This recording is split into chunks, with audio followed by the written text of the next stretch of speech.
The times were good. The wish-granting fairy roamed the land in abundance, joyfully enacting the will of their creators. The world was a wonderful place, and few people went without. There was peace, a rarity even within their own world, but as all things in our world and theirs, this peace was but a break from the constant wars. Even the joyful and peaceful fairy took up arms against one another, brother against brother, father against son, a life for a life. Many were lost. But this wasn't the end of the fairy's life. Some were cursed to serve for an eternity. They were resurrected, jammed into a horrid, twisted mass of fabric and magic. They were brought back once more to dance again for a new creator. The war continued on. If no one could die, then this war couldn't end. This is the story of today's species, the Fabremon, a sackcloth affront to the gods made from the once peaceful and joyous fairy. The fairy were created with good intentions to enact the will of people who wished them into this world, and it was abused by the cruel and malevolent. Even death wasn't released for them.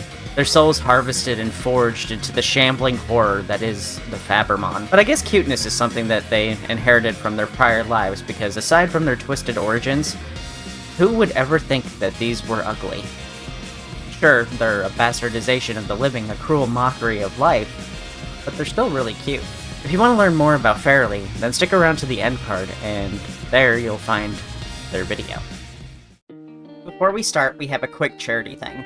There's an upcoming furry-themed cookbook that is looking for artists, writers, and recipes, and enrollment ends September 20th. So if you want to support Furries in the Kitchen and helping raising money for securing safe food charity, then check out the link in the description or go to furriesinthekitchen.card.co.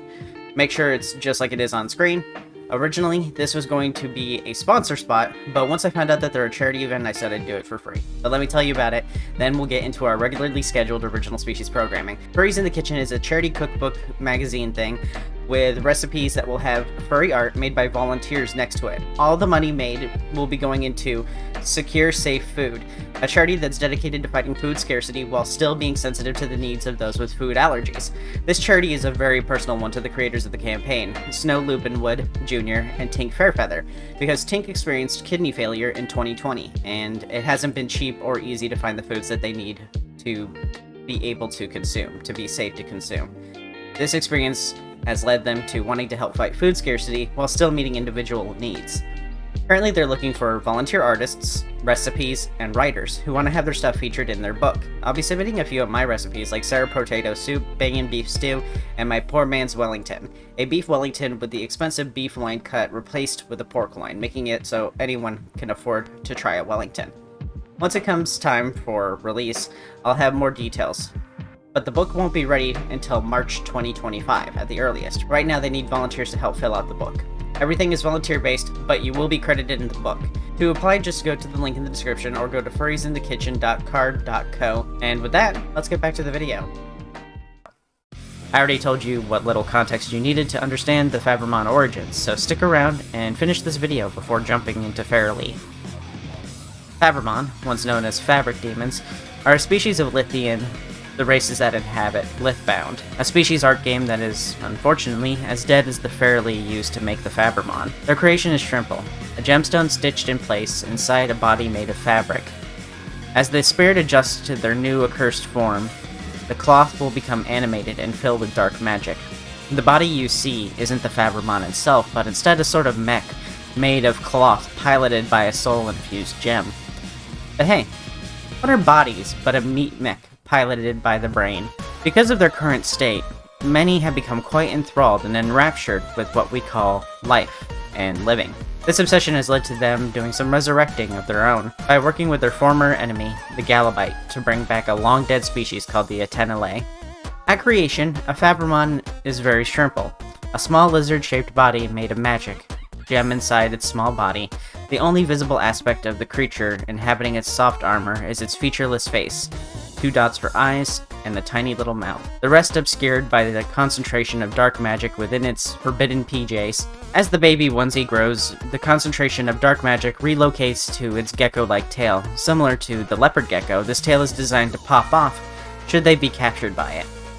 As they grow, the dark magic will rearrange its fabric to slap together its new adult form.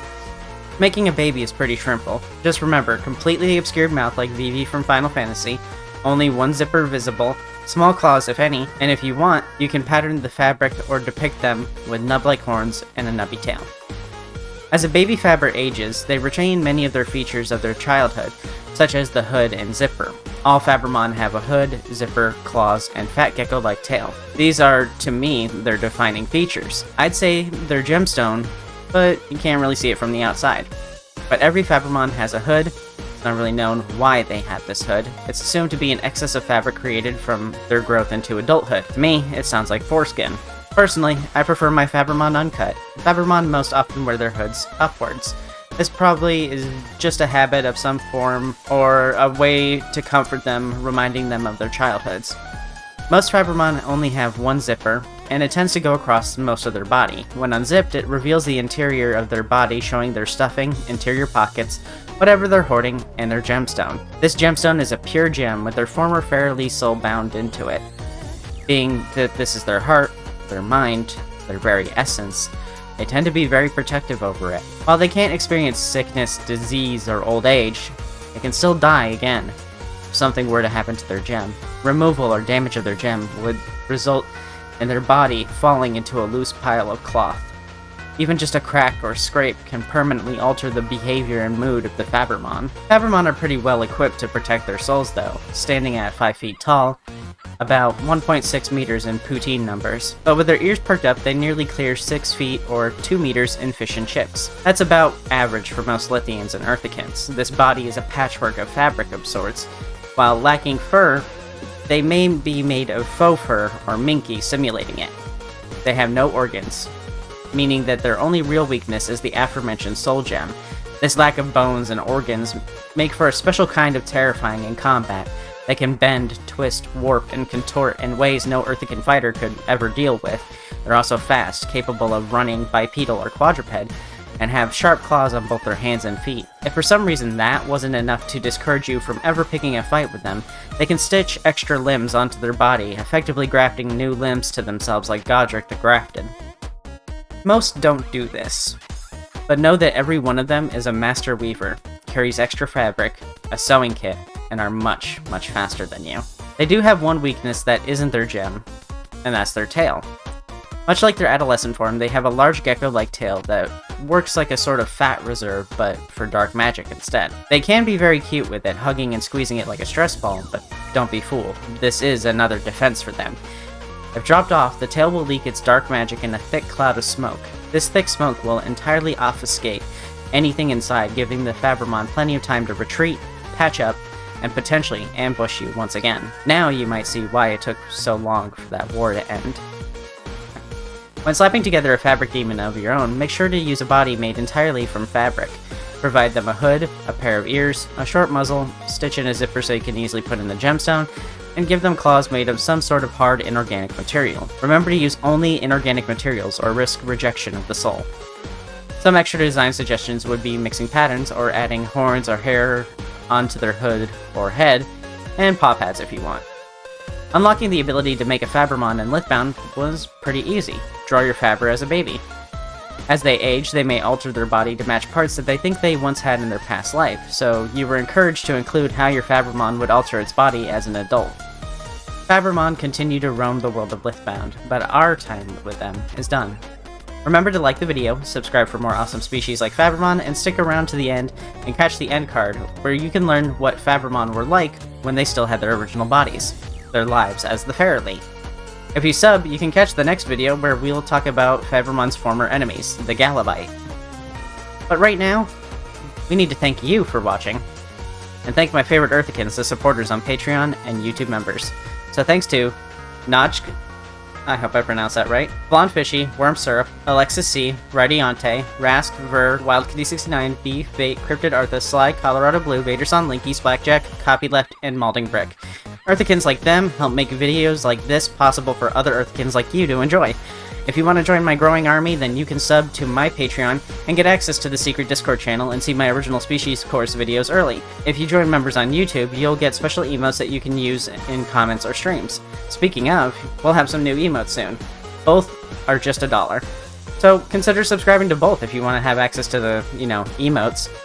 Thanks for watching and supporting, and I'll see you all in the next one. For now, though, I really need to find my fabric shears. I won't be going down without a fight.